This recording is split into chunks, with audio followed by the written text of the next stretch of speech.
안녕하십니까? 중앙대학교 에너지시스템공학부 문장혁 교수입니다.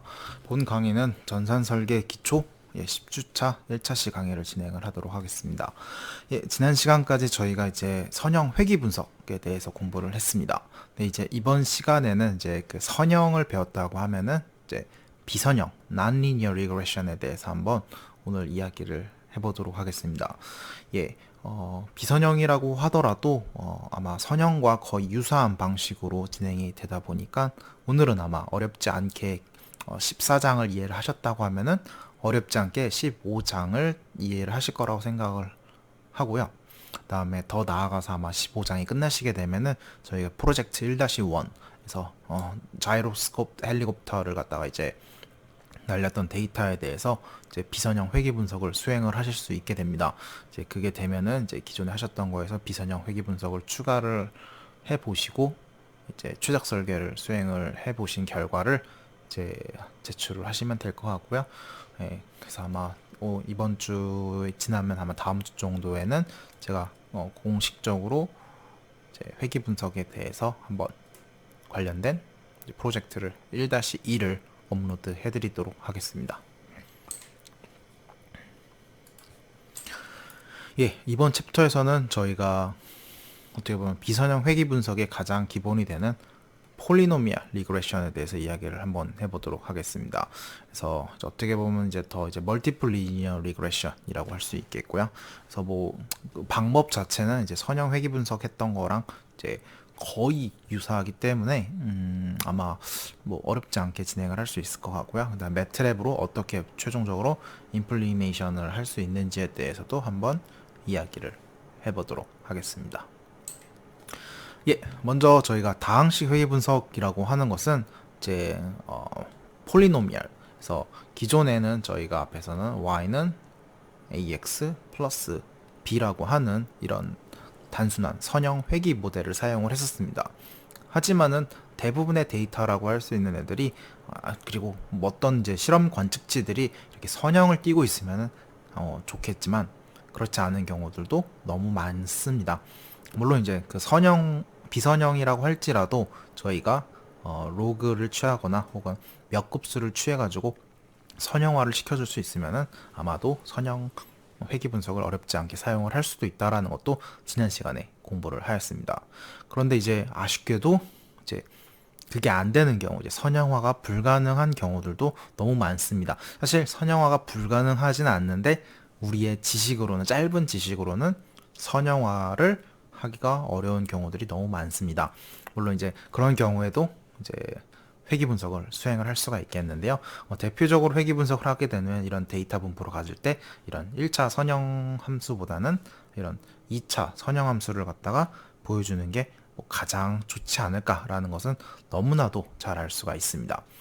그래서 이 부분을 하기 위해서는 이제 저희가 이제 그걸 저차가 아닌 고차 다항식을 접합시켰다. 접합시켰다라는 표현을 하고 있습니다. 그렇다면 이제 어떻게 해야 될까요? 여기도 똑같습니다. 원리는 똑같습니다. 저희가 이렇게 선형할 때 각 데이터 포인트마다 이렇게 차이가 있었죠. 이 차이를 뭐라고 하죠? 저희가 잔차라고 했는데 그 잔차를 어떻게 했었죠? 그 전체의 잔차를 합친 걸 최소화했었습니다. 그렇다면 이제 여기도 똑같습니다.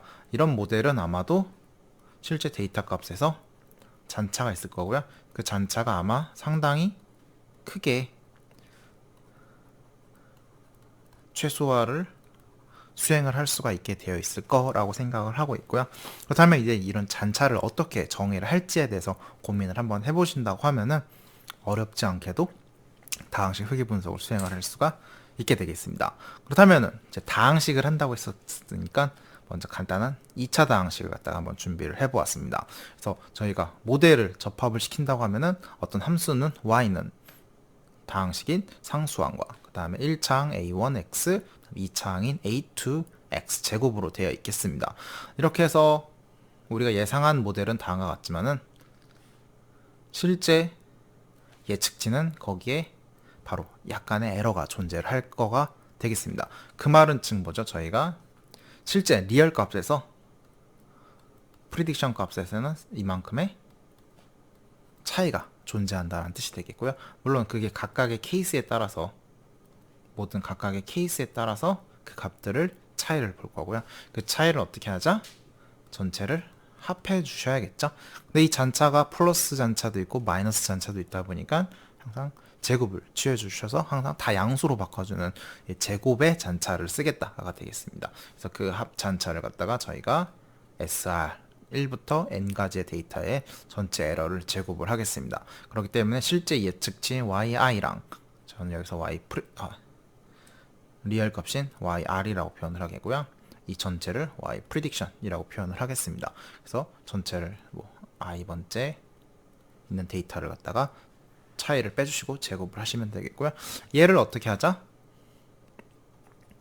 minimize sr을 최소화해주자 라고 했기 때문에 우리가 미니멈을 하자라고 하면 뭐였죠? 예, 바로 미분을 해주시면은 그게 0이 된다 라고 얘기를 했었죠. 그래서 누구에 대해서 미분을 해야 되는지 모르는데 여러 가지 수학적 미분 방정식에서는 이 안에는 누가 있죠? 변수들이 yi도 있고 xi도 있긴 하는데 그 값들은 실질적으로 값을 x랑 y는 데이터를 넣어서 할 거기 때문에 우리는 이 잔차라고 하는 것은 엄밀하게는 a0랑 a1이랑 a2가 어떻게 결정되느냐에 따라서 이 잔차의 합이 증가할 수도 있고 줄어들 수도 있겠습니다. x랑 y는 이미 정해져 있습니다. 그렇기 때문에 인터널 베리어블로는 a0, a1, a2가 존재하기 때문에 얘네들을 각각에 대해서 최소화한 자 미분했을 때 0이 됐으면 좋겠다라는 뜻이니까 sr에 대해서 a0로 미분해주고 ta0 sr에 대해서 a1으로 미분해주고 ta1 sr에 대해서 a2로 미분해주고 da2라고 표현을 해줬으면 얘가 0이 돼줘야 된다라는 게 핵심이기 때문에 임의의 변형에 따라서 0이 돼주려면은 유일하게 남는 방법은 각각의 0이 돼주는 방법밖에 없겠습니다. 즉 그렇기 때문에 각각의 인터널 베리어블 a0, a1, a2에 대해서 미분을 즉 편미분을 수행을 해주셔야겠죠. 편미분을 수행을 해주시게 되면은 다음과 같이 전체의 제곱으로 되어 있기 때문에 2가 내려오겠고요. 다음에 여기서 a0가 하나만 있죠. 그렇기 때문에 마이너스 1 한 거 곱 나와 주셔야겠고 그 다음에 가로는 그대로 한번 남아 있고요. 같은 방식으로 하시게 되면 제곱이 한번 내려와서 이 제곱이 있게 존재되겠고요. 그 다음에 a1에서 미분해주면 xi가 있기 때문에 xi는 여기 적어주시면 되겠고 뒤에는 그대로 한번 다시 또 적어주면 되겠습니다. 같은 방식으로 하시게 되면 a2에 대해서 미분해 주시게 되면은 전체 제곱이 3번 내려오겠고요. a2에 여기 마이너스 마이너스 ax1이 있기 때문에 마이너스 한번 나와주시고 다음에 xi의 제곱에 대해서 적어주셔야겠습니다. 그래서 이 각각의 제곱된 게 이렇게 0이 된다 라고 하시면 되겠고요. 저희가 앞에서 선형 회귀 분석 때도 살짝 했지만은 마이너스 2는 캔슬아웃 시킬 수 있겠죠. 남는 것들을 보시게 되면은 시그마 i 더하기 빼기로 해야겠네요. 빼기 시그마 a0 빼기 시그마 a1의 xi 시그마 a2의 xi 최제곱인데요. 이것조차도 조금 더 빼주신다고 치면은 시그마 yi는 a0는 밖으로 그대로 나올 수 있겠고 a0에 시그마 1만 남겠죠.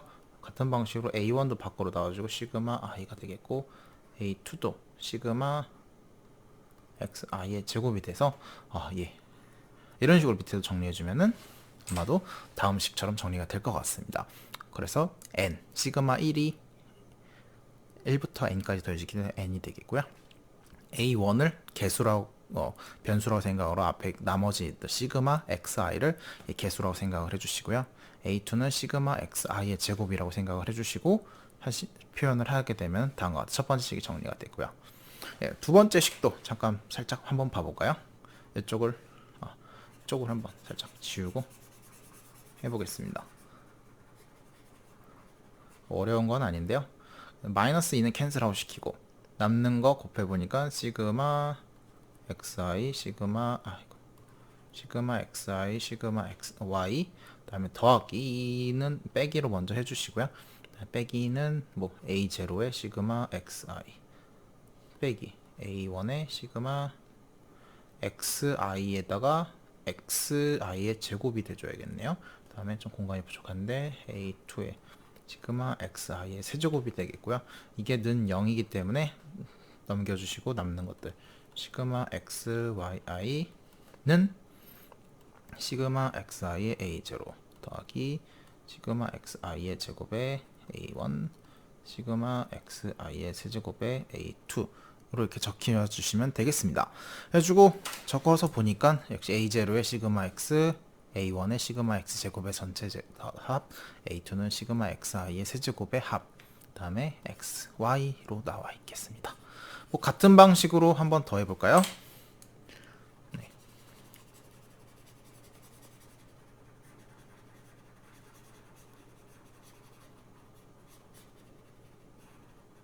예, 뭐 마이너스 2는 캔슬 아웃 되겠고요. 시그마 xi의 제곱에 yi 빼기 a0의 시그마 xi의 제곱 a1의 시그마 xi의 세제곱 a2의 시그마 xi의 4제곱은 0이 되고요. 넘겨줘서 시그마 xi의 제곱에 yi에다가 시그마 xi의 제곱에 a0 시그마 xi의 세제곱에 a1 더하기 시그마 xi의 4제곱에 a2가 되겠습니다. 하시게 되면은 다음 장에서 보시는 것처럼 똑같이 a0 앞에는 시그마 xi의 제곱이 되어 있겠고요. a1 앞에는 xi의 세제곱, 그 다음에 a2에는 x 4제곱, 그 다음에 x제곱 y를 합한 거가 되겠습니다. 어떻죠? 조금 보죠. 선형 연립방정식 a0, a1, a2에 대해서 선형 연립방정식이 한 줄이 추가가 됐죠. 그리고 앞에 조금 더 a2에 대해서 조금 추가가 됐는데요. 회귀분석, 선형 회귀분석이랑 거의 유사한 형태로 되고 있다는 것을 확인하실 수 있겠습니다. 이거를 갖다가 이제 어떻게 해야 된다 라고 하죠. 당연히 기억을 하시겠지만은 a0, a1, a2에 대해서 매트릭스로만 바꿔주시면 되겠죠. 아마도 적히는 형태는 거의 유사할 것 같습니다. 하지만 조금 더 전엔 선형일 때는 n에서 시그마 xi까지만 했는데 xi의 제곱이 됐고요. 그 밑에는 시그마 xi고 xi의 제곱까지 됐었는데 여기서 하나만 세제곱으로 추가가 됐고요. 그 다음에 밑에 줄에는 xi의 제곱이 되겠고 xi의 세제곱 마지막으로 xi의 4제곱이 됐고 마지막으로 이쪽은 시그마 y 하나 했던 거랑 그 다음에 x랑 y가 서로 곱해졌던 거 하나랑 여기는 x 이번엔 제곱이 되는 거죠. 즉 이런 원리가 된다라는 걸 알았으면은 조금 더 한번 생각을 해볼까요? 저희가 a0 더하기 a1 x 더하기 a2 x의 제곱 2차 선형 폴리노미알에 대해서 비선형 폴리노미알에 대해서 했다고 하면은 3차 항에 대해서도 할 수 있을 것 같습니다. 이런 경우는 어떻게 될지 한번 조금 예상을 한번 해볼까요? 어떻게 될까요? 첫 번째 줄은 당연한 거겠지만은 아마도 n 시그마 xi 시그마 xi 제곱 그 다음에 하나 더 추가라고 하면은 세제곱이 돼야겠죠. 같은 방식으로 밑에는 좀 글자 한 칸 띄겠습니다. xi 시그마 xi 제곱 xi 세제곱 4제곱 뭐 같은 방식으로 하면 맨 마지막은 당연히 하나가 더 늘어나서 시그마 5 시그마 x의 6제곱이 되질 거라는 걸 생각을 해볼 수 있겠고요. 그래서 a1, a0, a1, a2, a3 하고 이쪽에다가 적어주면 어떻게 될까요? 첫 번째는 당연히 시그마 y였겠고 두 번째는 시그마 xi 세 번째는 xi의 제곱 xi의 세제곱의 i가 되겠다라는 걸 알 수 있습니다. 즉 이런 식으로 된다면 여러분들은 n차 폴리노미알 이퀘이션에 대해서 해야 된다 라고 하시면은 어떻게 해야 될 거라는 걸 너무나도 쉽게 예상을 할 수 있겠습니다. 근데 이제 만약에 이걸 저희가 저 코드로 짜야 된다고 하면 어떻게 해야 할까요? 눈으로 보니까 어때요? 2차항까지 하자고 했는데 시그마 x의 4제곱까지 필요하죠. 4제곱의 합까지. 다음에 3차까지 하자고 하니까 어때요? 시그마 6차인데요. 어때요? 저희가 만약에 이 폴리노미알을 계속해서 가려버리네요. y를 a0, a1, x부터 an의 x의 1일 때 1이니까 n차 돼야겠죠. n차까지 하자라고 하면은 물어볼게요. 이 시그마 얼마까지 필요할까요? 바로 2n까지 필요하겠죠. 그때는 계산 미리 쭉 해놓을 수 있죠. 지금 데이터 x에 따라서 시그마 2의 n제곱까지 해놓을 수 있을 것 같고요. 그 다음에 여기는 어떻게 해야 될까요? 당연한 거죠. 시그마 i의 n제곱에yn까지 쭉 계산을 시켜 놓으시게 되면은 적절한 위치에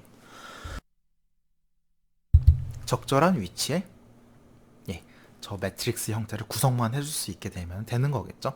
그것도 알고리즘적으로 그렇게 어렵지는 않을 것 같습니다. 그렇기 때문에 한번 어떻게 될지도 나중에 생각을 해보면서 해보겠습니다. 즉 그렇다면 저희는 이제 이런 원리를 이해를 하셨다고 하면은 여러분들이 M차원에 대해서도 충분히 수행을 하실 수가 있겠구나 라고 저는 이제 생각을 하도록 하겠습니다. 그 다음에 이런 경우에도 이제 저희가 결정 개수를 해야 되는데요. 이제 뭐 표준 오차를 할 때는 저희가 어떻게 하자라고 했었죠? S의 R 표준 편차 분산해서 전체 데이터 개수만큼 나눠 주셔야 되는데 그 중에서 총 폴리노미알 쓰기 위해서 A0부터 AM까지 M 플러스 1개의 코이피션트를 사용했기 때문에 그만큼 자유도 개수를 줄여 주셔야 된다라고 했었습니다. 근데 이제 이걸 통계적으로 저희가 공부를 자세하게 안 했기 때문에 이걸 왜 이렇게 나눠야 되는지는 고민하진 않으시더라고 할지라도 표준 오차는 생각 안 하시더라도 결정 개수에 대해서는 조금 이야기해보자라고 했었죠. 그래서 저희가 평균에서 오는 표준 분산과 편차의 제곱을 갖다 적절하게 빼주시고 전체 표준 편차 분산으로 나와주시게 되면은 0에서 1 사이의 값을 가질 거라고 했기 때문에 이 모델이 평균을 구해주는 민 스탠다드 디비에이션보다 의미가 있는 모델이 적합이 더 잘 됐다 라고 얘기를 할 수 있는 것들에 대한 이제 판별을 해줄 수 있는 거다라고 좀 생각을 해주시면 좋겠고요. 즉 모델이 조금 더 좋다라는 걸 얘기를 할 수 있잖아요. 만약에 이런 컨셉을 잘 따라가신다고 하면은 저희가 이 차이를 갖다 SR이라고 했는데 1차 폴리노미알을 한 거랑 2차 폴리노미알을 한 게 있습니다. 그럼 당연한 거겠지만은 1차보다 좋다라는 것도 이런 결정 개수를 정의를 하실 수도 있으시겠죠. 즉 내가 1차 폴리노미알 선형을 하겠는데 내가 보기엔 2차를 해야지 더 잘 맞을 것 같아 라고 하면 더 잘 맞은 거를 이런 식으로 0하고 1 사이를 표현을 해줄 수도 있겠죠. 근데 이제 이런 것들을 이제 그냥 예로만 기준으로 하시더라도 얘가 1차 폴리노미알 한 거랑 2차 폴리노미알 한 건 이런 것들을 기준으로 하셨을 때 뭐 당연한 거겠지만 1차보다 2차가 더 잘 맞으면은 결정 개수가 1에 더 근접해질 거다라는 것은 너무나도 잘 알 수 있는 부분이니까요. 누굴 기준으로 잡는지는 뭐 그때그때마다 다를 수도 있지만은 저희는 이번에는 평균과 표준 편차 기준으로만 한번 이야기를 해보도록 하겠습니다. 그다음에 또 뭐가 있을까요? 뭘 해야 되지? 아무튼 이 정도를 한번 해본다고 하면 이제 저희가 2차 폴리노미알까지도 가능을 하겠고요. 아마 다변수에 대해서는 제가 아마 다음 챕터에서 얘기를 할 거니까 조금 한번 예제를 한번 보도록 하겠습니다. 다항식 회귀 분석에 대한 예제가 되겠습니다. 보시는 것처럼 표에 총 데이터가 0부터 5까지 총 6개의 데이터가 있습니다. 6개의 데이터가 있고요. 그거를 갖다가 한번 이제 0일 때 2.1이라는 데이터, 1일 때 7.7이라는 데이터, 2일 때 13.6이라는 데이터, 3일 때 27.2라는 데이터, 4일 때 40.9라는 데이터, 5일 때 61.1이라는 데이터가 있습니다. 그렇다면 저희가 2차 다항식을 수행을 하셔야 되기 때문에 다음과 같은 2차 회귀 분석을 적합을 할 수 있는 모델을 찾아주셔야 되겠고요. 그래서 이거를 갖다 실제 값이랑 값을 빼주셔야 되긴 하겠는데요. 죄송합니다. 이거는 평균값 빼는 거니까요. 저희는 이쪽을 봐야겠죠. 이거를 해주셔야 되는데요. 이걸 계산을 하는 데 있어서 필요한 과정은 뭐가 있죠? 너무나도 이제 잘 알죠. 시그마 xi가 필요하고 시그마 xi의 제곱도 필요하고 시그마 xi의 세제곱도 필요하겠고요. 그쵸? 제곱이 빠졌네요. 시그마 xi의 4제곱 계산해 주셔야겠죠. 또 나아가서 시그마 y랑 시그마 xy랑 곱한 거랑 시그마 x제곱이랑 yi랑 곱한 거기 때문에 이거 어떻게 문제를 풀어 주셔야 되죠? 표를 만들어 주셔야겠죠. 그래서 여기 x 한 거 시그마 쭉 더하신 게 제가 여기 6이라고 했는데 6이 아니라 얼마죠? 1부터 5까지 다 더해 보시면은 6, 12, 15가 되네요. 그래서 15 이렇게 나오는 거 계산을 해 주셔야 되겠고요. 15가 되겠고, 그다음에 여기 표 만들어셔서 xi의 제곱한 거 시그마 한 것들도 쭉 더해 주셔야 되겠고, 세제곱한 것도 다 해 주셔야 되겠고, 예. 시험 문제 딱 보면은 정신이 벌써 아찔해지시죠? 그래서 이 표를 정확하게 적어 주시고서는 마지막에 값을 이렇게 적어 주셔야지 정답 풀이 과정으로 인정을 해드리겠습니다. 한 번은 분명히 연습을 해주시고 이게 없이 그냥 막 계산기에서 됐다라고 주장을 하시면은요, 제가 알기로는 그런 계산이 되는 계산기가 없습니다. 매트랩을 하지 않는 이상은 그게 잘 안 되기 때문에 그래도 한번 풀어보셨으면 좋겠고요. 저도 데이터를 양심 없이 막 10개 이상 들어있는 그런 일은 하지는 않습니다. 최대한 지양하고 있고요. 근데 이제 어쨌거나 한번 풀이를 해보셔야 되니까요. 여러분들이 손으로 푸시는 걸 너무 싫어하시는 것 같습니다. 답안지를 보니까 너무 여백이 많아서 우리나라 전통 문화의 열을 느낄 수 있는 답안지들이지 않았었나 싶을 정도로 그래 놓고서는 뭐 어쩌고저쩌고들 얘기들이 많으셨는데 답안지를 좀 걱정입니다. 중간고사보다 기말고사 때 이제 좀 풀이로 적으셔야 될 양이 조금 더 많아질 것 같은데, 그래도 조금 기말고사 부분이 조금 더 중요하니까요. 중간고사 부분보다 기말고사 부분이 어떻게 보면 여러분들이 앞으로 살아가시는 데 있어서 더 많이 활용할 수 있는 부분이다라고 저는 개인적으로 생각을 하고 있으니까, 중간고사는 잊어버리고 다 같이 새로운 마음으로 한번 기말고사 부분도 좀 갔으면 좋겠는데요. 답안지 적으실 때는 그래도 앞에 저희 보셨던 것처럼 표를 만들어 주시면서 잘 적어주시면 좋지 않을까 싶습니다. 그래서 그 값들을 제가 확인을 해야지 이 친구가 여기서 계산은 틀렸으니까 답이 잘못 나왔을 수도 있겠구나 하는데 그게 없이 그냥 딱 적어주시면 제가 어떻게 했지? 이런 생각이 들면 점수를 잘 못 드리거든요. 그래서 이렇게 좀 표를 잘 예쁘게 탁탁탁 그리셔가지고 정리를 할 수 있는 시간을 가지셨으면 좋겠습니다. 그렇기 때문에 보시는 것처럼 시그마 x 다 더한 거랑 그다음에 x제곱 더한 거, x세제곱 더한 거, x대제곱 더한 거 필요하겠고요. 시그마 y 더한 거랑 xy 곱한 거랑 x제곱 더하기 y제곱 더한 거 이렇게 문제 딱 풀어주시면은 제가 물론 이게 있어야 되겠죠. 근데 표로 조금 더 정리를 해서 왜냐면 그 표를 안 그리시면은 중간 과정이 생략이 돼서 못 구하거든요. 그래서 여러분들한테도 도움이 되는 방식이니까요. 그렇게 좀 해주셨으면 좋겠습니다. 해주고 계산을 해보니까 첫 번째 데이터 여기 n이 돼야 되겠고 시그마 x인 15 들어가겠고요. 시그마 x제곱인 55가 들어와줘야 되겠고요. 같은 방식으로 이제 여기 15, 55 여기 55 들어가면 되겠고요. 시그마 x 세제곱은 어딨냐? 225가 되겠습니다. 225 적어주시고 마지막 시그마 x 대제곱 적어주시면 되겠습니다. 그런 상태에서 시그마 y는 152.6이 되겠고 xy 곱한 건 585.6 x제곱 y 곱한 거는 전체 합하면 2488.8이 되겠습니다. 이런 식으로 구해 주신 다음에 선형의 연립방정식은 뭐 푸시는 거는 아마 어렵지 않겠죠. 그렇기 때문에 뭐 하겠습니다. 근데 작년에 제가 이제 여기서 이제 중간고사 때를 기억을 잘 하는지에 대해서 여러분들에게 보여드리기 위해서 LU분해를 하시고 그다음에 이쪽은 어때요? 이 x는 시그마 x 그다음 시그마 x 4제곱들은 데이터가 일정하죠. 그 데이터 위치에서 데이터 값이 일정하면은 제가 여기 y 값만 값을 데이터 값을 관측치잖아요. 그 관측치가 만약에 바뀌었을 때 어떻게 회귀 분석을 할 수 있느냐 할 때 보면은 y만 바뀌시면 되잖아요. 그쵸? y만 바뀌니까 이쪽 데이터가 다시 쪽 바뀌시면 되겠죠? 근데 이렇게 선형 회귀 분석하는데 우리 ax 이꼴 b에서 b가 계속 여러 번 바뀝니다. 그러면 가우시 엘리미네이션을 수행하는 게 좋으실까요? 아니면 LU 분해를 수행하시는 게 좋으실까요?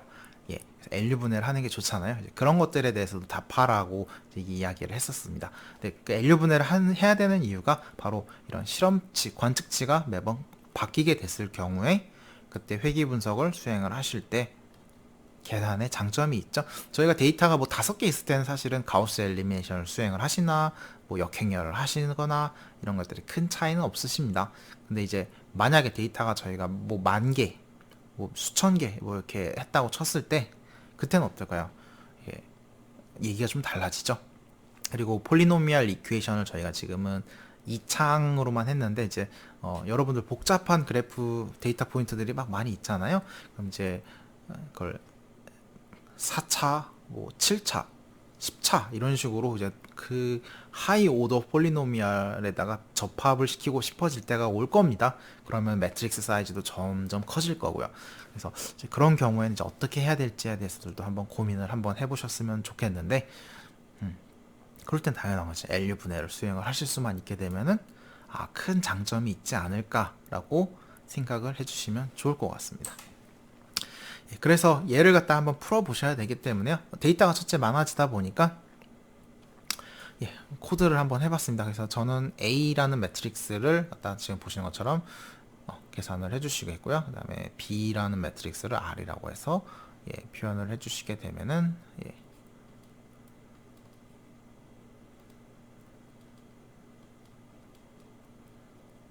이런 식으로 해서 서로 역슬래시를 해주시면 저희가 이거를 매트릭스 풀어준다고 했었죠. 보시는 것처럼 2.4786, 2.3593, 1.8607이라고 되어 있었는데 첫 번째가 A0에 해당하고 두 번째가 A1에 해당하고 세 번째가 A2에 해당하기 때문에 저희는 Y는 A0 더하기 A1의 X 더하기 A2의 X 제곱이니까 그때 해당하는 이런 폴리노미얼 이퀘이션이 나오게 되겠습니다. 이렇게 나온 폴리노미얼 이퀘이션을 가지고 저희가 뭘 해야 되죠? 한번 그려보셔야 되겠죠? 데이터 포인트를 0부터 5까지 그 다음에 그때 해당하는 데이터들을 넣어주신 다음에요. 이 커브 피팅을 한번 해보겠습니다. 그래서 커브 피팅이라는 것은 저희가 A0, A1, A2를 갖다 X랑 X제곱을 갖다 피팅을 한 값을 대입을 해주시면 나올 수 있겠죠. 물론 이런 거는 저희가 나는 커브 피팅을 나는 X에 대해서 받으면은 저렇게 A1에 A2에 X A3에 X에 제곱이라고 할 거야. 이렇게 할 수도 있습니다. 근데 저희가 X를 갖다가 하나만 받아오는 게 아니라 보통 X를 뭘로 받아올 수가 있죠? 데이터 벡터 형태로 받아올 수 있잖아요. 그렇다면 여기는 어떻게 돼야 될까요? 곱하기 기호 있어주면은 스칼라랑 벡터 상관없는데 여기 제곱은 벡터의 벡터 제곱 말이 안 되잖아요. 그래서 각각의 제곱, 점 제곱이 필요하겠죠. 그래서 이런 것들 빼놓지 않고 해주시면은 플랫 X랑 Y를 플러스를 했습니다. 플러스 X랑 Y를 R0라고 해주시면 레드의 동그라미로 표현을 하겠다 해서 이 빨간색으로 표현된 부분이 되겠고요. 그다음 X랑 커브 F라고 해주시면 B라고 있으면 블루 표시가 없으면 디폴트로는 선을 그려주겠습니다. 그래가지고 이렇게 선을 그려주는 경우들이 나오게 되겠습니다. 그래가지고 뭐 저 같은 경우에 F랑 이렇게 해주지 않을까 싶습니다. 플랫 해서 이렇게 표현을 해주시면 좋지 않을까 싶고요. 뭐 어쨌거나 값을 넣어주시고 그다음에 X 라벨에 X, Y 라벨에 Y, 그다음에 타이틀에는 리스트 스퀘어 커브 피팅이라고 해서 보시면 어때요? 이 파란색 라인이 거의 빨간색을 정확하게 잘 쫓아가고 있다라는 것을 여러분은 눈으로도 확인을 하실 수 있겠고요. 얘를 만약에 선형으로 했다고 하면 아마 이런 느낌의 선이 나오지 않았었을까 싶은데 당연한 거지만 선형보다는 이 2차원 피팅이 조금 더 정확하게 잘 쫓아간다라는 것들도 예상이 되겠습니다.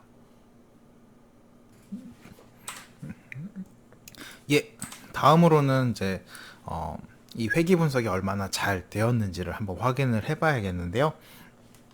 먼저 표준 오차라고 하는 것은 먼저 저희가 제곱의 분산을 계산을 해주셔야 되는데요. SR이죠. 그래서 전체가 이 실제 값에서 예측치 값을 빼주신 걸 전체 제곱을 해주시고 디그리 오브 프리덤을 제외하는 것만큼의 데이터 개수로 나눠주셔서 뭐 이런 게 나온다고 했는데 이거보다는 결정계수를 좀 이야기를 해보겠습니다. 결정계수라고 하는 것은 보시는 것처럼 SR 다음에 표현 잔차의 제곱이죠. 그래서 이 차이를 갖다 계산을 해보시면 2500에서 3점 얼마고 2513으로 나눠주시게 되면 거의 0.99852가 되겠고요. 상관계수는 여기 루트를 씌우시게 되면은 그래서 이 정도 되면 거의 99.9% 상관관계가 있다라고 얘기를 하고 있고요. 거의 접합이 됐다라는 뜻이라고 보셔도 무방할 것 같습니다.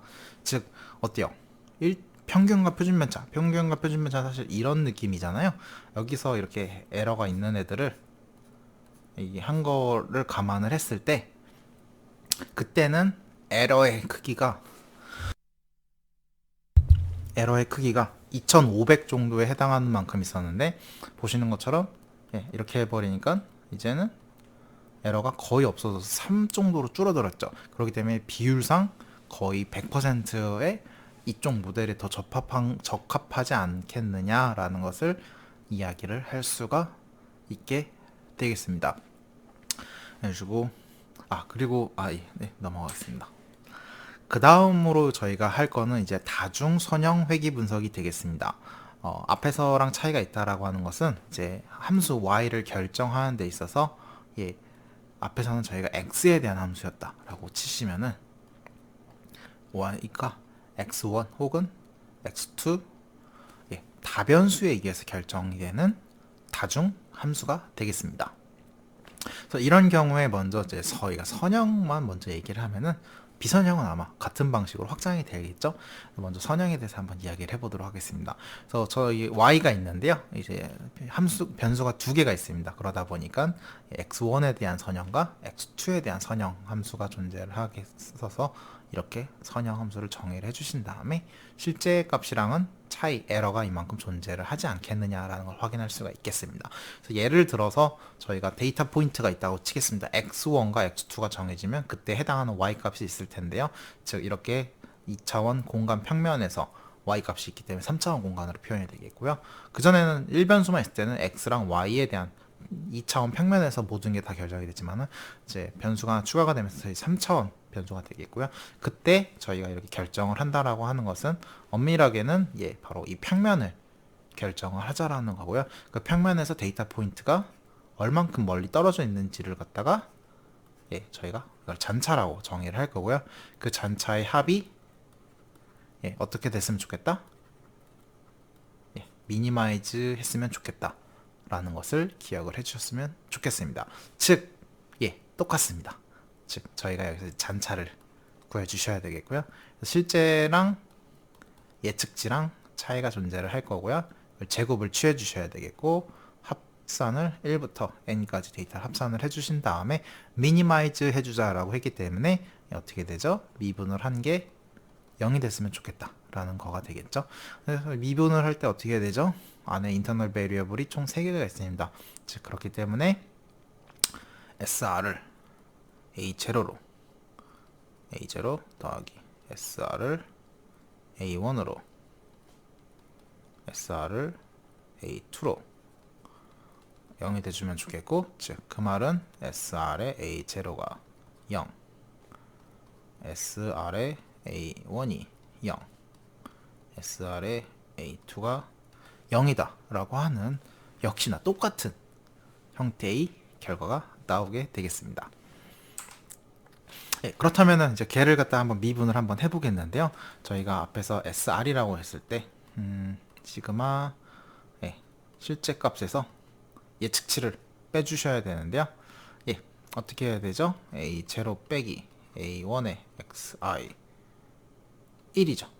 그렇기 때문에 똑같이 적겠어요. 1,i 사실은 저렇게 표현하면 안 되는데 이렇게 표현을 할 수밖에 없어서 이렇게 해보겠습니다. 그래서 A0에 대해서 미분을 해주시면 이 제곱이 앞으로 내려가 주셔야겠죠. 내려가 줬고요. 그 다음에 여기서 A0에 해당하는 얘 한번 안에 거 미분해 주셔야 되겠죠. 나머지들은 다 상수기 때문에 다 날라갔겠고요. 마이너스 하나만 살아남아서 마이너스 앞에 붙여주게 되겠습니다. 마이너스 2가 살아있겠고요. 그 다음에 전체 가로는 한번 그대로 적어주시면 되겠습니다. 같은 방식으로 A1에 대해서 미분해 주시면은 전체 제곱에서 하나 있던 거 앞으로 내려가 주시겠고요. A1의 앞에 있던 마이너스랑 그 다음에 x가 있기 때문에 x랑 마이너스 이렇게 표현을 해주시면 되겠습니다. 그리고선 가로는 전체 한번 다시 더 적어주면 되겠고요. 세 번째로는 A2에 대해서 미분해 주시게 되면은 제곱에 대해서 내려가면서 마이너스 2 해주시겠고요. x2 앞에 있는 마이너스랑 x를 각각 미분해 준 거 적어주시면 되겠고요. 그 다음에 적어주시면 되겠습니다.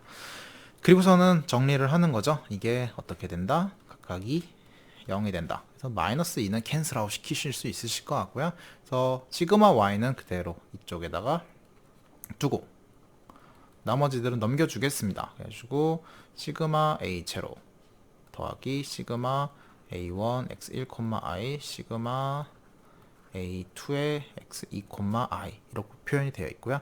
얘를 좀 더 다시 정리를 깔끔하게 해주시면은 n의 a 제로 시그마 x1, i의 a1 시그마 x2, i의 a2로 되어 있기 때문에 첫 번째 n 시그마 1의 x1 시그마 x2의 전체 시그마 그 다음에 그게 각각이 제가 왜 이렇게 적었는지 모르겠지만 0, 1, 2로 되어 있어야겠죠. 그 다음에 그쪽에 해당할 첫 번째 식에선 시그마 y라고 표현이 되어 있었죠. 두 번째 식에서도 똑같습니다. 여기는 0, 1, 2 그래서 똑같이 적어주시게 되면은 시그마 x, y 곱해 1이랑 시그마 1의 전체 1이랑 x1이랑 y 곱한 거 그 다음에 시그마 1의 x1의 시그마 그 다음에 x1의 전체 제곱의 시그마 그 다음에 x1과 2가 서로 곱해진 거에 대해서 하니까 x1의 제곱 x1과 x2가 곱해진 거 이렇게 표현이 돼줘야겠죠. 세 번째 식은 똑같죠. 똑같이 시그마 x2의 y 곱한 거랑 시그마 x2 그 다음에 시그마 x1과 x2 곱해진 거, 그 다음에 x2의 제곱으로 표현이 되어 있겠습니다. 그래도 나름 조금 복잡해지긴 했지만 선형이긴 하지만은 변수가 3개다 보니까 3바이 3짜리가 나오게 되겠고요. 그 다음에 규칙은 있습니다. n 시그마 x1의 시그마, x2의 시그마, x1의 시그마, x1의 제곱의 시그마, x1, 2, x2 시메트릭하기도 하죠. 보니까 시메트릭이다란 말을 얘기를 안 했었는데 시메트릭한 매트릭스를 가지고 있습니다. 그렇기 때문에 사실 우리가 선형 연립 방정식을 푸는 데 있어서 시메트릭한 매트릭스는 뭔가 약간 이득이 조금 있겠죠. 그래서 그런 것들도 조금 갖고 있겠고요. 뭐 그렇다면 이제 사실 여러분 눈치채셨겠지만은 만약에 다항식 다중 비선형 회귀 분석을 하신다라고 하시면은 그렇죠. 같은 식으로 아마 뭔가 조금 항이 더 늘어나는 것들을 아마 여러분들이 경험을 해보실 수 있지 않을까 싶습니다. 어쨌거나 이런 식으로 이제 푼다라는 것은 이제 너무나도 감을 쉽게 잡으셨을 것 같고요. 이제는 이제 회귀분석 나오시면은 그래 저런 거구나 라는 것을 쉽게 대답을 해주실 수 있지 않을까 싶습니다. 예제를 한번 보도록 하겠습니다. 다음 데이터에서 y는 5 플러스 4 x1 마이너스 3x2로 계산된 값들이다 라고 합니다. 다중 선형 회귀 분석을 사용하여 데이터를 접합시켜라 라고 얘기를 하고 있습니다. 즉 x1과 x2를 주시게 되면 그때 5라는 게 나오는 거 있죠. 여기서 0, 0 넣으면 5 나오겠고요. 그쵸? 그 다음에 2랑 1 넣으시면 당연한 거지만 10 나오겠죠. 즉 뭐예요? 이거 접합시켜 보시면은 이거 나와야 됐죠. 이 데이터에서 나왔다고 했으니까. 그렇죠? 그래서 뭐 당연한 거지만 잔차에 합을 해보신다고 하면은 0 나와야겠죠. 그래서 아마도 그런 거를 이제 시켜보는 것 같고요. 그래서 이렇게 데이터를 한번 만들어 보신 다음에 총 데이터가 몇 개 있죠? 하나, 둘, 셋, 넷, 다 6개가 있습니다. 6개의 데이터를 가지고 한번 수행을 해보도록 하겠습니다. 그래서 저희가 문제를 풀어야 된다면 다음과 같이 풀어야 하겠죠. 그래서 y가 있습니다. 그래서 저희는 시그마 y가 필요하고요. 시그마 x1의 i 시그마 x2의 i도 필요하겠고요. 그 다음에 당연한 거지만 시그마 1의 i의 제곱한 거랑 시그마 2의 i의 전체 제곱한 거랑 그 다음에 2개 곱한 것도 필요하죠. 곱한 거랑 y랑 x랑도 곱한 것도 필요했고요. 그쵸? x2랑도 곱해 주셔야겠죠. 이렇게 곱하기를 수행을 하신 것들을 다 이렇게 깔끔하게 정리를 해 주셔야지 예, 저희가 선형 연립방정식을 구성을 하실 수가 있겠죠. 만약에 여기서 선형 연립방정식 한번 이렇게 구성을 한번 해보겠습니다. 이걸 외우시면 참 문제 푸실 때 도움이 많이 되시겠죠. 안 그러면 그때그때마다 하셔야 되는데, 처음에 6이었었고 그 다음에 시그마 x1을 하니까 16.5가 됐을 거고, 시그마 x2니까 14가 되었었죠. 그 다음에 어떻게 해야 될까요? 시그마 16.5 내려오는 거 너무나도 잘 알고 있고, 시메트릭이니까 이쪽 내려오는 거고, 그 다음에 여기 뭐였죠? 시그마 x1의 제곱이었기 때문에 여기 76.25가 됐을 것 같고요. 그 다음에 x1과 x2 곱한 거니까 여기 48, 시메트릭 하니까 48, x2 하니까 54, 이렇게 적으시면 어렵지 않게 작성이 가능하겠고요. 다음에 뭐 당연하겠지만 A 제로, A1, A2는 이쪽 적어주셔야겠죠. 이쪽 적어주시면 어떻게 되죠? 시그마 Y가 더해졌었죠. 그래서 54 해당하는 게 나와야 되겠고, 그 다음에 X1과 Y 곱해졌던 거 243.5, 그 다음에 100 이런 식으로 적혀주시게 되면은 바로 선형 회귀 분석을 하기 위한 선형 연립 방정식을 매트릭스 형태로 구성을 하실 수가 있게 되겠습니다. 그 다음에 푸시는 건 뭐 계산기를 사용을 하셔도 좋을 것 같고요. 뭐 가우시아 엘리멘트 LU 분해를 하면 좋으실 것 같은데요. 그때그때마다 대응할 수 있게 중간고사 때 했던 것들도 까먹지 말고 좀 풀어주셨으면 좋겠습니다. 그래서 보시는 것처럼 매트릭스가 구성이 되었고요. 이런 형태를 띠고 있었던 거겠죠. 그래서 이런 것들을 순서 헷갈리지 마시고 잘 해주셨으면 좋겠습니다. x1과 x2가 사실은 뭐 동등하다 보니까 위치가 바뀌셔도 사실은 크게 문제는 없습니다. 그래서 그런 거 부분 때문에 이쪽이 이제 약간 좀 스위칭이 되는 경우들이 존재를 하거든요. 이쪽 이렇게 스위칭, 이거 이렇게 스위칭 되는 경우들이 존재를 하다 보니까, 그래서 그런 거에 대해서 가끔 이제 여러분들이 x1과 x2의 데이터 위치를 혼동을 하셔가지고 잘못하시는 경우들이 있는데요. 그런 것들 혼동 없게 잘 준비를 해주셨으면 좋겠습니다. 그래가지고 이거를 풀어보시게 되면 5, 4, 마이너스 3이 그대로 나와서 처음 얘기했던 5, 4, 마이너스 3이랑 똑같이 나오겠죠. 이거는 뭐 당연한 이치가 되겠습니다. 그래서 뭐 이런 식으로 하시게 되면 여러분들이 M 차원으로 갖다가 확장을 하시는 거는 아마 어렵지 않지 않을까 싶고요. 그때에서 결정 개수도 한번 계산을 해보시면은 점점 좋아지겠죠. 그래서 어느 정도까지 더 좋게 하는지는 이제 여러분들의 능력에 따라서 달라질 수가 있겠습니다. 이쯤에서 이제 프로젝트를 살짝 얘기를 안 할 수가 없게 되겠습니다. 저희는 프로젝트는 어떤 프로젝트였죠? 여기 좀 공간을 이쪽에 있습니다. 저희가 D1, D2, D3가 있습니다. 얘네들을 다르게 말하면은 X1, X2, X3다 라고 생각을 하실 수 있겠죠. 그 말은 즉 우리가 회귀 분석을 한번 해보시게 되면은 선형으로 하더라도 A1, X1, A2, X2, A3, X3로 라고 얘기를 할 수가 있겠죠. 이렇게 하시면은 여러분들 그 데이터를 가지고 이쪽 선형 회귀 분석을 수행을 하실 수가 있게 되겠습니다. 근데 이게 맞을까요? 선형 회귀 분석을 하면은 뭐 당연히 결과는 나오겠지만 이 결정 개수의 값이 뭐 1에 너무 근접하지는 않을 겁니다. 왜 그럴까요? 저희는 이미 알고 있죠. 날개의 길이가 길어질수록 잘 날른다 라는 것들도 좀 알 수 있겠고요. 그 다음에 날개 폭이 어때요? 너무 좁으면 안 날고 너무 넓어도 안 날죠. 이 말은 뭐예요? 2차 비선형을 띄고 있을 수도 있잖아요. 그렇다면 여러분들 여기서 비선형 어떻게 해야 될까요?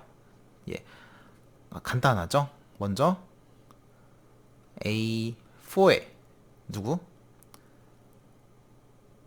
X1에 제곱이 있어야겠죠. 그 다음에 A5에 X2에 제곱이 있어야 될 거고, A6에 X3에 제곱이 있어야 될 것 같고요. 그 다음에 2창이라는 게 꼭 제곱항만 있는 게 아니라 A7에 X1하고 X2가 곱해질 수도 있을 것 같고요. A8에 X2랑 X3가 곱해질 수도 있겠고요. 그 다음에 A9에 X3랑 X1이 곱해질 수도 있겠죠. 즉 항이 총 몇 개죠? 10개의 항이 존재할 수 있게 제곱항이 구성이 될 수 있겠죠. 아마 여러분들 비행기는 적어도 예, 선형으로는 표현은 안 되고 이렇게 2차 폴리노미알 정도로 표현이 될 것 같은데요. 이때 10개의 항이 존재합니다. 즉, 예, 방금과 같은 방식으로 풀면은 저희 ax 이꼴 b로 정리할 때 a의 매트릭스 사이즈는 10 by 10, 10 by 1, 10 by 1로 표현이 되겠죠. 그렇기 때문에 아마 수행을 해보실 수 있으실 것 같고요. 즉, 제가 여러분들에게 바라는 것은 예, 그렇다면은 이런 모델을 수행을 했을 때 우리 데이터를 했을 때 그때 결정 개수가 얼마가 나오는지를 분석을 해주신 다음에요. 예, 함수가 나오면은 최적화 수행하실 수 있겠죠? 예, 그런 방식이 있겠고요. 또 나가서 어떤 게 있을까요? 만약에 이렇게 했는데 저희가 디자인 변수 D1, D2, D3 세 개 모두 다 이렇게 2차 형태를 띠고 있을까요? 예, 그렇지 않은 경우들도 있을 수도 있습니다. 즉 2차 항이 필요 없을 수도 있고요. 그 다음에 여기 뒤에 x1, x2, x2, x3, x3, x1 이렇게 했는데 이 결정 개수를 구하시게 되면은 아마 그거에 해당하는 a0 값 얼마, a1 값 얼마, a9 값 얼마 이런 값들이 나올 것 같습니다. 근데 이렇게 값이 나왔는데 그 값이 있겠죠? 근데 그 값이 크면 어떨까요? 예, 의미가 있죠. 그 값이 변할 때 A1이 크다란 소리는 X1이 조금 변할 때 A1이 변하는 폭이 크다란 뜻이겠죠. 예, 그런 것들이 있는데 만약에 이 값이 좀 너무 익스트림하게 작다. 예를 들어서 0이 나왔다 라고 하면 뭐죠? 여기 이런 게 0이 나왔습니다. 앞에 개수가. 그 말은 뭐죠? 이 X2랑 X3가 서로 변함에 있을 때 곱하기는 서로 아무런 상관을 주지 않는다라는 뜻도 있겠죠. 네, 그렇기 때문에 그럴 때는 이 항을 고려를 하실 필요 없죠. 그러면 사이즈가 9by 9로 줄어들 수가 있기 때문에 우리가 문제를 푸는 데 있어서 조금 더 이득이 있습니다. 그래서 그렇게 했는데 결정 개수가 뭐 증가를 했다 라고 하면은 이 모델을 뭐예요? 총 10개의 변수가 있지만 이 10개를 잘 조절을 해가지고 이 결정 개수를 최대한 늘릴 수 있는 조합을 찾아낼 수도 있겠죠. 그 과정을 하시는 게 여러분들의 이번 프로젝트의 핵심이 되겠습니다. 그렇게 해서 최고로 결정 개수가 높은 모델 2차 다중 회귀 분석, 비선형 회귀 분석을 도출을 하셨을 때 그때 나오는 값을 바탕으로 여러분들이 예측치를 이제 얻을 수가 있겠고요. 그 예측치를 얻은 거를 최적 설계를 통해 가지고 fmin 서치랑 fmin 컨을 하신 다음에 D1, D2, D3가 어떤 날개의 길이를 가졌을 때 가장 오래 비행을 하실 수 있는지에 대해서 이야기를 해주시면 좋을 것 같고요. 그게 여러분들 인공지능으로 합습하신 거랑 거의 유사한 결과를 주는지를 확인을 해보시는 게 주된 핵심이 되겠습니다. 예, 그렇다면 이제 다시 강의로 돌아오게 되면요. 다중 선형 회귀 분석 같은 경우에서요. 이런 몇 방 정식을 띄고 있을 때는 로그를 취해가지고 이렇게 선형화를 시켜주신 다음에 수행을 하시면 되겠습니다. 예, 그래서 저희가 이제 선형 회귀 분석을 한다라고 하는 것은 엄밀하게는 약간 좀 매트릭스 형태로 갖다 표현을 하시게 되면은 y는 저희가 y는 하고서는 뭐 a0, a1x 뭐 이런 식으로 표현을 했다고 치시게 되면은 우리가 최종적으로 사실은 이제 회귀 분석을 수행을 하시게 되면은 수많은 데이터들이 존재를 하고 z라는 함수에 a0부터 a1, an으로 이렇게 표현이 되는 형태가 되겠고요. 그 모델은 항상 에러를 존재를 하겠죠. 그렇게 하다 보니까 벡터 형태를 이렇게 표현이 되겠습니다. 이쪽에서 개수가 오히려 이런 변수 쪽에 있고요. 그 다음 시스템 매트릭스 형태의 구성이 되겠고요. 그래서 그거를 갖다가 다음과 Z로 표현을 이렇게 쭉 할 수 있겠고요. 그때 Z는 뭐 첫 번째는 n이겠고 여긴 시그마 A1의 시그마 X1의 뭐 데이터 뭐 이런 것들에 대한 매트릭스 형태가 될 수 있지 않을까 싶습니다. 그리고 실질적으로 전차의 제곱의 합이라고 하는 것은 실제 데이터 값에서 전체 이 개수들을 곱한 것들의 이거랑 개수 이쪽 A0랑 이렇게 곱해져서 하면 그 모델이 나오는 거죠. 그래서 실제로 리얼 값과 프레딕션 차이를 빼준다 라는 형태의 모델을 띄고 있다 라고 기억을 해주시면 좋겠습니다. 이렇게 해서 전차의 제곱을 해서 그 전차의 합을 얻으신 다음에 얘를 갖다가 뭐 하자? 미니마이제이션 해주자 라고 하고 있는데요.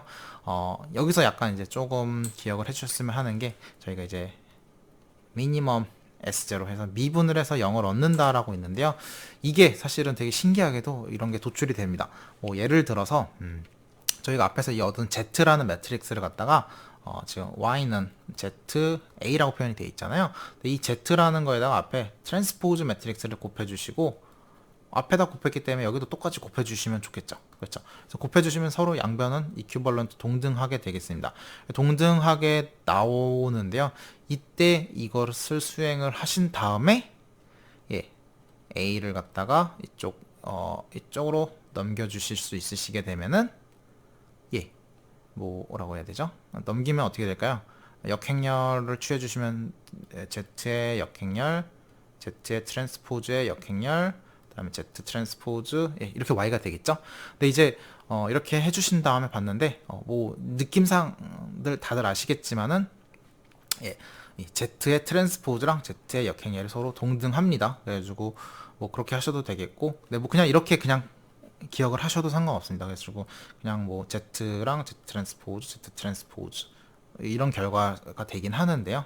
이렇게 하는 이유가 뭐냐면은 우리 Z라는 걸 잠깐 돌이켜서 보시게 되면은 Z의 매트릭스 사이즈가 이렇게 n by n으로 되어 있습니다. 즉 매트릭스 사이즈가 뭐죠? 정확하게 렉탱귤러가 아니라 스퀘어 매트릭스가 아니라 스퀘어가 아니라 렉탱귤러 이렇게 데이터가 길 수가 있습니다. 즉 반대로 데이터가 이제 총 n개가 있지만은 우리가 폴리노미얼 하고자 하는 게 코이피션트가 뭐 데이터는 100개가 있고 코이피션트는 10개 필요할 수도 있잖아요. 우리가 지금 예를 들어 우리 프로젝트는 지금 코이피션트 제가 10개가 있었고 그쵸? 데이터는 몇 개 있었어요? 아마 27개 정도 있었습니다. 즉 27by 10이라는 매트릭스로 구성이 될 확률이 큰데요. 예, 이렇게 되다 보면 역행렬이라든지 이런 거 구할 수가 없죠. 예, 그래서 구할 수가 없는데 아까 Z를 트랜스포즈 한 거를 서로 곱해 주시게 되면 어떻게 될까요? 27by 10짜리랑 10by 27이 돼 버리죠. 두 개 곱해 주시게 되면은 곱하기가 수행이 가능하셔서 10by 10짜리로 계산이 나와 주시게 되겠죠. 즉 이쪽이 스퀘어 매트릭스가 되겠습니다. 그래서 역행렬을 취해서 넘기거나 혹은 가우스 엘리미네이션, LU 디컴포지션을 수행을 하셔가지고 도출을 하실 수가 있고요. 이쪽은 사실 뭐 27by 10이라고 표현을 해도 뭐 그거에 맞춰서 아마 10by 1인가요? 그래서 어차피 그게 나오기 때문에 그래서 두 개 곱해주시면 이제 그냥 벡터가 나와 있어서 그대로 계산이 된다라는 방식이 되겠고요. 즉 사실 가우스 여러분들 이제 선형 회귀 분석이라고 하시게 되면은요 이런 식으로 매트릭스를 구성을 해줘가지고 계산을 하는 게 코드에서는 아주 가장 손쉬운 방법이 되겠습니다. 즉 여러분들 귀찮게 막 이렇게 타타타닥 해가지고 하는 게 아니라 이런 식으로 해서 문제를 풀고 있구나라는 것을 똑같이 되겠습니다. 즉 여러분들 아까 저희가 코드를 어떻게 짤지 고민을 한번 해보자고 했었잖아요. n부터 뭐 시그마 x 시그마 x의 제곱 뭐 이런 식으로 됐었는데 코에피션트가 늘어나면 2의 n제곱계 여기 끝나는 게 2의 n제곱으로 끝나겠구나 뭐 이런 얘기 했었는데 그럼 이 매트릭스 배치를 어떻게 해주냐 였었는데요. 그 매트릭스의 배치는 그냥 Z랑 Z의 트랜스포즈를 곱해주시게 되면은 한 방에 끝이 되겠습니다. 그래서 즉 Z가 어떻게 구성이 될지만에 대해서 고민을 조금 해주시면은 끝난다라고 보시면 되겠습니다. 그래서 그렇게 해서 코드적인 알고리즘으로도 그렇게 구현이 되고 있고요. 그래서 그걸 살짝 보여드리면은 데이터가 있습니다. 다음과 같이 0, 1, 2, 3, 4, 5라는 데이터가 있겠고요. 그때 해당하는 21 이런 데이터 총 6개의 데이터들이 있습니다. 그 데이터가 있으실 때요. 저희가 Z를 어떻게 구성을 해줘야 되는지 한번 생각을 해보시면은 Y는 ZA라고 했었는데 A는 A0 더하기 A1의 X 그 다음에 제곱까지 필요하죠. A2의 제곱이라고 표현을 한번 해볼까요? 즉 그렇다면은 이거 Z로 어떻게 표현을 해줘야지 맞을까요? 이쪽이 A0, A1, A2로 되어 있기 때문에 이쪽은 그거에 상보적으로 남아있는 X의 제곱으로 표현이 되어 있으면 좋겠죠? 이렇게 표현이 돼야 되는데 문제는 이 X라는 게 뭐예요? 벡터잖아요. 그쵸? 그렇기 때문에 X가 해당하는 X1도 있을 거고 X2도 있을 거고 X3도 있을 거고 X5, X6까지가 있겠죠. 1은 그대로 1일 거고, 그쵸? 그 다음에 여기는 x2의 제곱, x3의 제곱, 4가 빠졌었네요.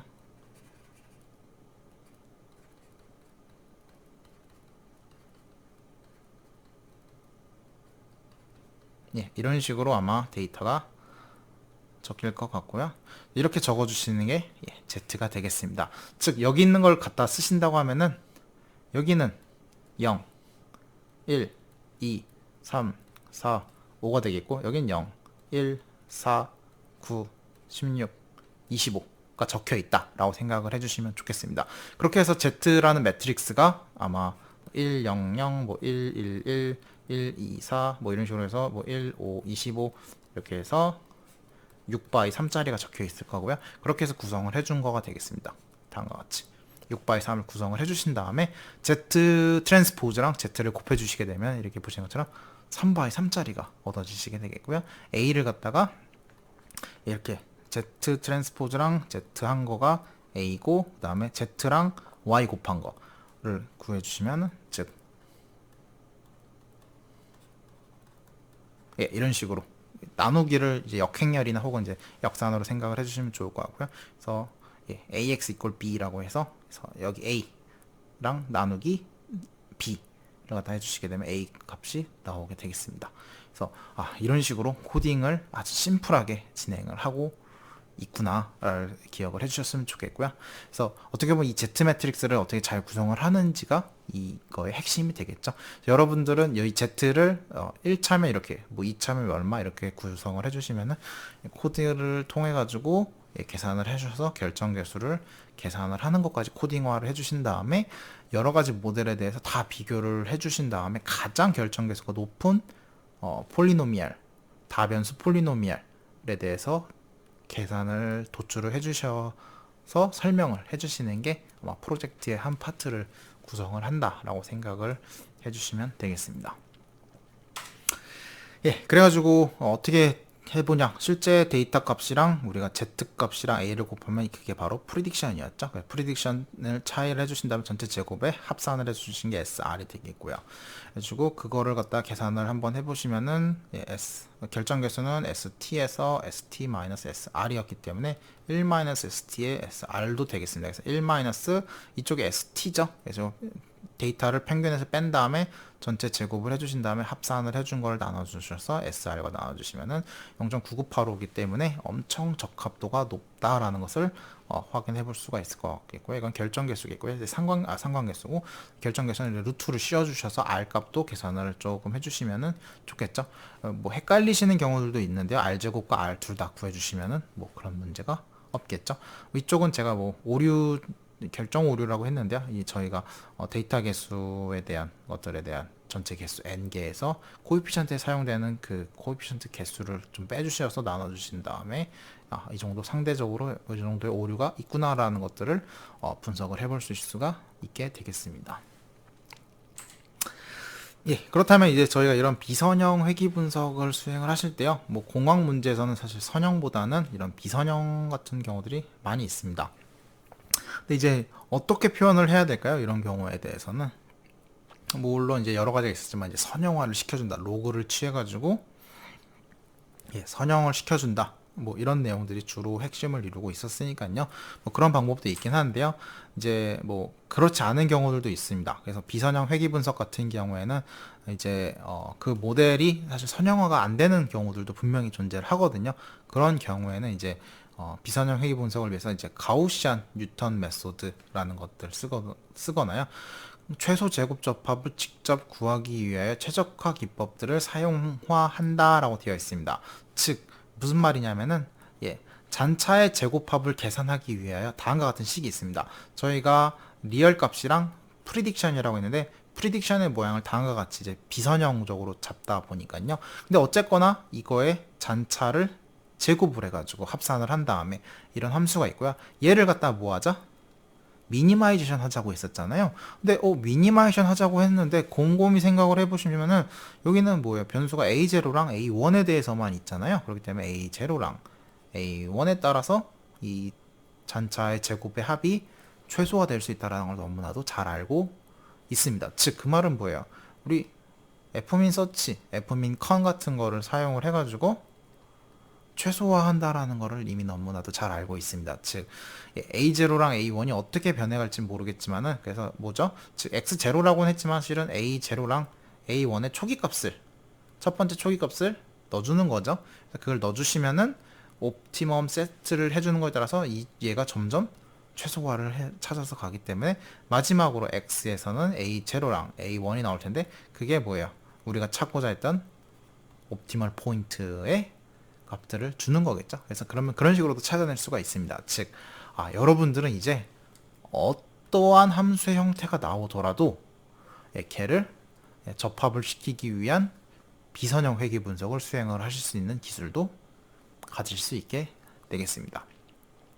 물론 이제 이 fmin 서치가 통해서 어떻게 찾아지는지에 대해서 고민을 이미 과거에 한번 했었죠. 그래서 물론 이제 매트랩에서는 조금 더 어드밴스드된 알고리즘을 써가지고 이 최적화를 찾아가는 건 사실입니다. 근데 여러분들도 아마 이미 충분히 최적화하는 기법에 대해서 공부를 해봤고요.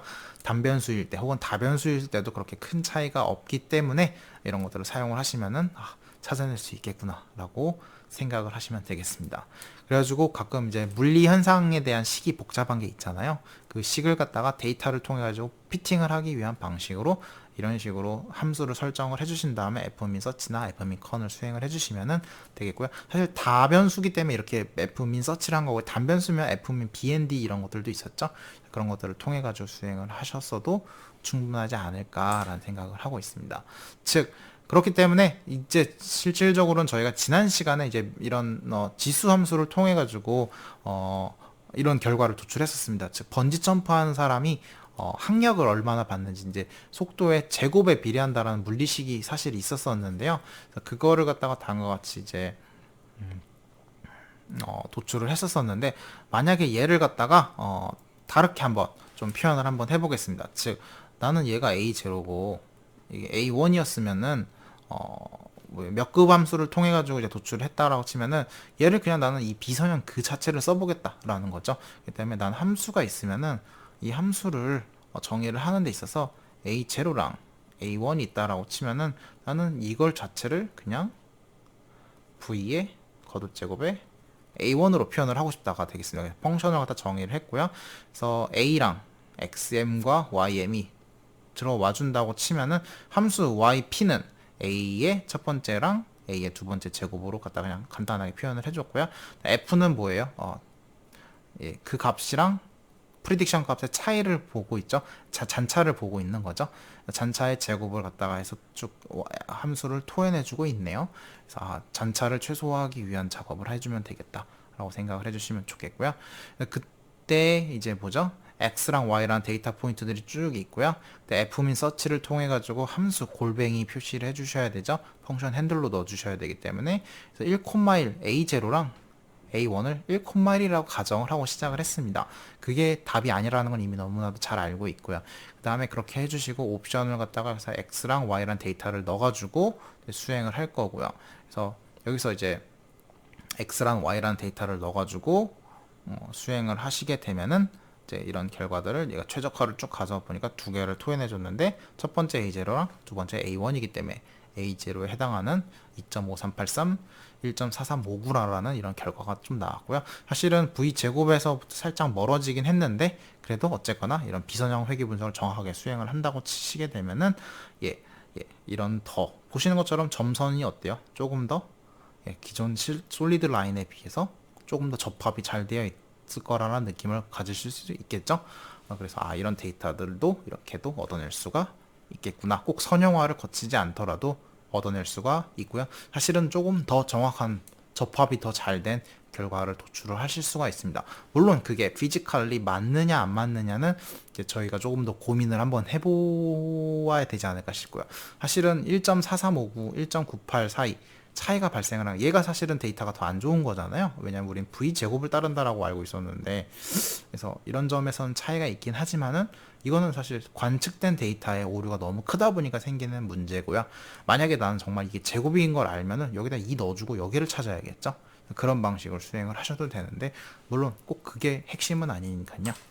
그래서 이런 식으로 여러분들이 비선형 회귀 분석까지 수행을 하실 수가 있게 되겠습니다. 그래가지고 여기쯤에서 이제 공식적으로 이제 프로젝트를 이제 저희가 드릴 예정이고요. 프로젝트에는 조금 더 몇몇 물어보는 학문들이 조금 더 있을 겁니다. 아마 여러분들이 수행하시는 데 있어서 최적화가 잘 안 돼, 이상하게 fmin 서치 하시면 아마 값이 이상한 게 나왔을 겁니다. 왜냐하면 저희 데이터들이 그렇게밖에 설명을 할 수가 없는 데이터들이거든요. fmin constraint을 하시게 되면 그래도 적절한 구간 안에 있는 값이 나왔을 텐데 fmin 서치를 수행을 하셨을 때는 터무니없는 값이 분명히 나왔으셨을 것 같습니다. 그래서 그런 것들을 이제 좀 해결하기 위해서 제가 뭔가 더 문항을 드릴 거고요.